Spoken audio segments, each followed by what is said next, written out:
আসলে এখন এসি বাসে একটা দেওয়ার প্রচলন হয়েছে এবং এটা মমতা বন্দ্যোপাধ্যায়ের জন্যই হয়েছে। এর আগে তো এসি বাসের ব্যবস্থা ছিল না, তখন রাস্তাতেই গরম রাস্তা খালি মাঠে প্যান্ডেল করে হতো। আমরা যারা তৃণমূল কংগ্রেস করি আমরা লড়াই করতে করতে এখানে এসেছি, আমরা এসেছি। আমার এটা মনে হয় যেটা আমাদের কাছে কোনো বিষয় না। অদিতি বর্তমান বিধায়ক হিসেবে আধুনিক প্রযুক্তিটাও জানে, আধুনিক ব্যবস্থাটাও জানে, তাই ও এটা বলেছে যে গরমের মধ্যে তো বাইরে এত লোক, দ্বিতীয়ত মাত্র 4 জনের কী করে এত লোক বাইরে বসে ব্লাড দিচ্ছে। সুতরাং আমরা মমতা বন্দ্যোপাধ্যায়ের সময় এই রক্তদান নিয়ে সুযোগ পেয়েছি, সেটাকে তার সঠিক ব্যবহার করতে চাই এবং আমরা চাই মানুষ যেন একটাও লোক যেন রক্তের অভাবে রক্তের সংকটে তার জীবনহানি না হয়, সে বা তার পরিবারে। এই জন্য আমাদের এই বিধানসভায় 30 দিন ধরে চলবে আমাদের এই ব্লাড ডোনেশন ক্যাম্প। আমাদের শিক্ষা সংগঠন, আমাদের মূল সংগঠন সমস্ত মানে আমরা অ্যাপ্রক্স যদি 50 কম ধরি 100 হবে। আমি করে দিতে কিন্তু এই বিধানসভায় 30 দিনে আমরা সরকারের যে ব্লাড ব্যাঙ্ক বা প্রাইভেট ব্লাড ব্যাঙ্ক, সেখানে কিন্তু প্রায় 1500-এর উপরে ব্লাড আমরা সেখানে দিতে পারবো। এটা আমাদের একটা এই বিধানসভা বড় অ্যাচিভমেন্ট। উন্নয়নের পাশাপাশি 22 নম্বর ওয়ার্ডের গ্রীষ্মকালীন রক্ত সংকট থেকে মেটানোর জন্য আমরা প্রায় 3 মাস বাদে বাদে করি। আপনার প্রেস মিডিয়ার লোকেরা খারাপ কিছু হলে সেগুলো দেখাতে থাকে, লিখতে থাকে, ভালো কিছু আপনারা দেখান না। এবং প্রেস মিডিয়ার লোকেদের আমার এটাই ক্ষোভ যে ভালো কথা কিছু বলুন। দেখুন, রক্তদান আমরা 3 মাস বাদে বাদে করি। আমরা গত এপ্রিল মাসে করেছি রবীন্দ্র ভবনে। এপ্রিল থেকে ধরুন হিসাব করুন, এপ্রিল, মে, জুন, জুলাই, 12 আগস্টে ব্লাড ডোনেশন ক্যাম্প করুন বিধায়কের উদ্যোগে। এবং আজকে এটা আমাদের মানে সবাই বিধায়করা খারাপ লেগেছে। অস্মি নিজেরাই, যিনি জনপ্রতিনিধি বর্তমান এখানে, আমি টাউন সভাপতি হিসাবে উনি যেহেতু নেই, তাই এটা দেখভাল করছি। অস্মির বাচ্চার অসুস্থতা হওয়ার জন্য নার্সিংহোমে ভর্তি আছে। আশা করছি ও ভালো হয়ে যাবে, ফিরে আসবে। এবং আপনাদের সমস্ত মিডিয়াদের বলবো যে আপনারা 14 আগস্ট আমরা যে প্রোগ্রাম করি মিডনাইট, যখন বাংলার বুকে 2টো প্রোগ্রাম হতো। একটা রাসবিহারিতে আমাদের নেত্রী মমতা বন্দ্যোপাধ্যায় পতাকা তুলতেন, আর অদিন ঘোষ শ্যামবাজার বিধানসভাতে তুলতেন। তারপরে আমরা 1999 সাল থেকে আমরা এখানে পিরোমেট মিডনাইটে প্রোগ্রাম করি। এখন ওখানে আসবেন, দেখবেন কত মানুষ সন্ধ্যে 7টার থেকে রাত্রি 12টা একটা তিনি 22 নম্বর ওয়ার্ডের প্রতিনিধি, এর পাশাপাশি রাজারহাট গোপালপুর বিধানসভার তৃণমূল কংগ্রেস সভাপতি হিসাবে এখানকার মানুষের আপনারা লিখুন, এটা লিখুন এবং বলুন।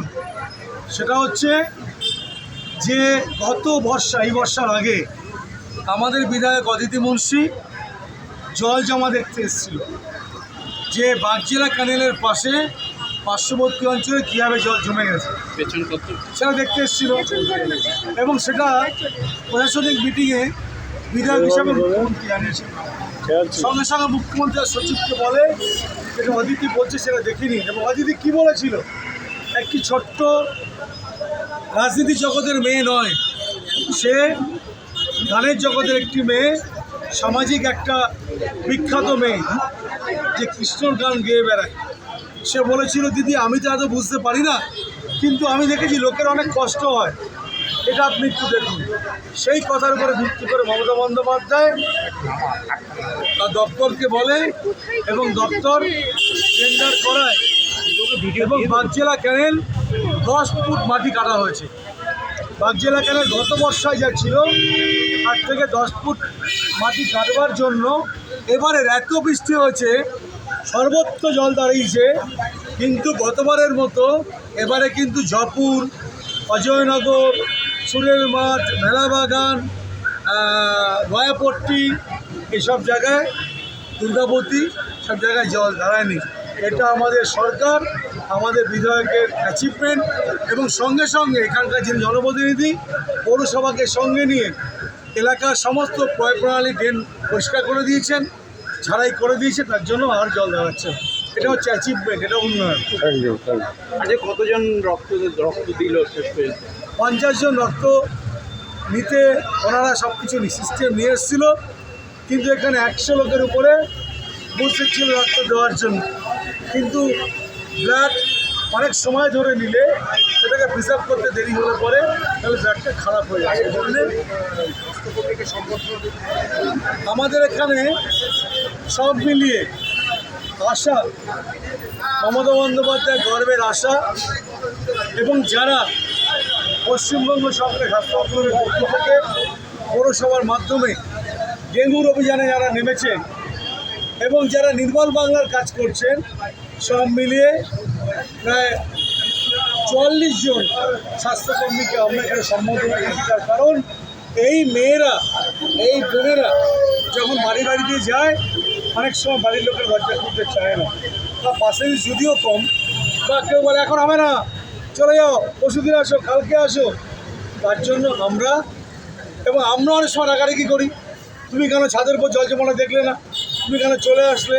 তাই সব মিলিয়ে এটা একটা আমরা মনে করেছি এই স্বাস্থ্যকর্মীদের সম্মান পাওয়া উচিত। সেই সম্মান দেওয়ার জন্য ওদেরকে আমরা মঞ্চে ডেকে এবং আমরা যে সম্মানটা দিতে চেষ্টা করেছি, এবং ওনার মতো বক্তব্য কেউ রাখে না। আমি আপনাদের ফেসবুক লাইভের মধ্যে দিয়ে নিমন্ত্রণ জানাচ্ছি যে আগামী 14 তারিখ দেবীনিবাসে বগলা মন্দিরের সামনে আসবেন। সেদিন সৌগতদা ওখানে আসবেন এবং সৌগতদা জাতীয় পতাকা উত্তোলন করবেন। 2000 সাল থেকে আমরা এমপিএতে জাতীয় পতাকা তোলাই, সৌগতদা বারবার তুলছেন, এবারও আসবেন। সবাইকে আসতে আমাদের নিমন্ত্রণ, আমন্ত্রণ, এবং আমাদের দলের পতাকা তুলবেন দেবরাজ চক্রবর্তী, আমাদের ব্যারাকপুর সাংগঠনিক জেলা তৃণমূল যুব কংগ্রেসের সভাপতি। উদ্বোধন করবেন অদিতি মুন্সি, অশ্মি পোদ্দার, আমাদের চেয়ারম্যান কস্তুরী চৌধুরীরা। আমরা থাকবো কাঠবিড়ালির ভূমিকা পালন করার জন্য। একটা বড় কাজে কাঠবিড়ালির ভূমিকা পালন করতে হয়, আমরা সেখানে থাকবো।